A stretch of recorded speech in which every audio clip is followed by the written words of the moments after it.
and welcome to Anacapa Island, one of the 5 islands in Channel Islands National Park. My name is Ranger Kelly, and I work to help protect the unique plants and animals found here in the park. These natural resources include those that you see around me here on the islands, as well as those that exist around the islands. Channel Islands National Park protects nearly 200 square miles of ocean, including one of the most biologically diverse ecosystems in the world, the kelp forest. The kelp forest provides food, shelter, and protection to nearly 1,000 different marine organisms. How do marine biologists like me at Channel Islands National Park study this vast underwater resource?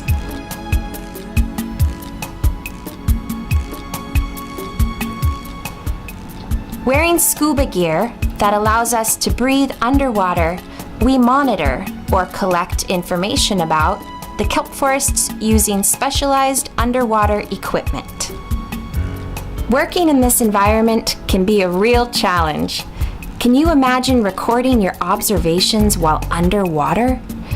We use waterproof paper attached to a plastic slate to record our observations. We call this information data. Just like scientists who work on land, we study the underwater ecosystem carefully to collect information about its overall health. Here, 2 park scientists are reeling out a transect tape in the kelp forest, where they will complete several different monitoring techniques to gather their data.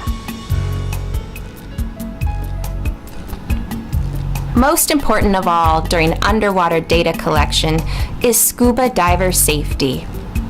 Breathing out of a scuba tank at increased pressure can lead to a buildup of nitrogen gas, which can be harmful to the human body. To eliminate the nitrogen gas in our bodies, we make a brief safety stop at 15 feet to breathe 100% oxygen before surfacing.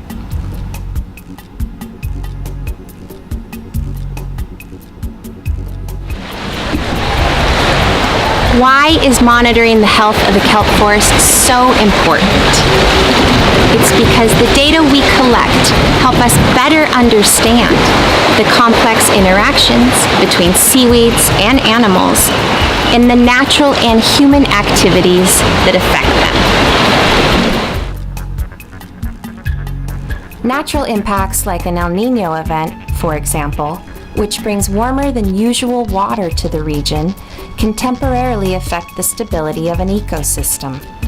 It is important to have baseline information prior to these natural events so we can better understand how the ecosystem may have changed. But what about things like climate change, pollution, fishing practices, or introduced species? Do they have an impact? How do scientists tell what's having an impact and what isn't?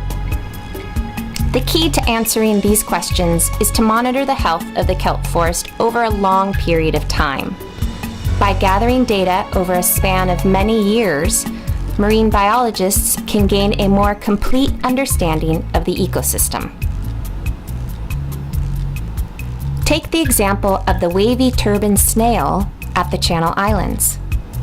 Here is a graph showing density per square meter on the y-axis and sampling year on the x-axis. If you were a marine biologist studying this population over just the 5-year span highlighted in blue, what conclusion might you reach based on the data collected? The graph shows a rapid decline in the population, which might lead you to believe that turban snails are in trouble. But what might you conclude if you only studied turban snails during this 5-year span? Now take a closer look at the data from the entire range of study. Now what would you conclude? Because of long-term monitoring, scientists came to understand that turban snail populations actually increase just after El Niño events, but then return to stable population levels during periods of normal ocean conditions. Now that you have seen the example of the turban snail, study the following graph for pink abalone. You can see that the population of pink abalone steadily declined around all park islands over the same 30-year period. Populations of several other abalone species also declined. This led marine biologists to further study the causes, identifying a disease called withering syndrome as one of the major culprits. This pathogen infects the foot muscle of the abalone, causing it to shrink until it can no longer adhere to the seafloor. This finding helped the state of California eventually close all commercial fishing for abalone to protect the animals that remained. Slowly, many abalone species are starting to make a comeback within park waters, which may not have happened if we hadn't been keeping a close watch on their populations. Another use of all this data was to assist the state of California in establishing marine protected areas at the islands, where fishing and collecting is either limited or completely prohibited. Marine protected areas can help the recovery of entire ecosystems rather than just single species. So, monitoring the health of the kelp forest, while challenging to do, is critical in making sure that this ecosystem is preserved for us to enjoy today and for many years to come. So the next time we meet, I hope it will be underwater in the kelp forests at the Channel Islands.